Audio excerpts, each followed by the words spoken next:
ആയിട്ട് ഇങ്ങനെ കരളിൽ സ്റ്റോറേജ് ചെയ്തിട്ടുള്ള ഗ്ലൈക്കോജൻ്റെ അളവ് കുറഞ്ഞു പോവുകയും ഗ്ലൈക്കോജൻ സ്റ്റോറേജ് തീർന്നു പോവുകയും ചെയ്യുന്നു.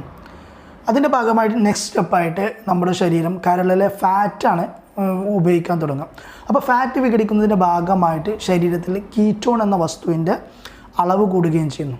ഇവിടെ ശ്രദ്ധിക്കേണ്ട ഒരു കാര്യം എന്ന് പറയുന്നത് കീറ്റോൺ പ്രമേഹമില്ലാത്ത രോഗികളിൽ അത്ര അളവിൽ അമിതമായിട്ട് കൂടാൻ സാധ്യതയില്ല. എന്നാൽ പ്രമേഹ രോഗികളിൽ ഈ കീറ്റോൺ എന്ന വസ്തുവിൻ്റെ അളവ് കൂടുന്നതിൻ്റെ ഭാഗമായിട്ട് പ്രമേഹത്തിൻ്റെ കോംപ്ലിക്കേഷനായിട്ടുള്ള ഡയബറ്റിക്സ് കീറ്റോ അസിഡോസിസ് എന്ന ഒരു രോഗാവസ്ഥയിലേക്ക് പോകും. ഇത് വളരെ ഒരു എമർജൻസി കണ്ടീഷനാണ്.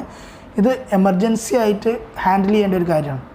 അവരുടെ പ്രമേഹ രോഗികളിൽ പ്രത്യേകിച്ച് ഇൻസുലിൻ ഉപയോഗിക്കുന്ന പ്രമേഹ രോഗികളിലാണ് ഈ ഇത്തരത്തിലുള്ള ഒരു അവസ്ഥ കാണാനുള്ള സാധ്യത വളരെ കൂടുതലും. അതുകൊണ്ട് തന്നെ നോമ്പെടുക്കുമ്പോൾ പ്രമേഹ രോഗികൾ പ്രത്യേകിച്ച് വളരെ ശ്രദ്ധിക്കേണ്ടതാണ്.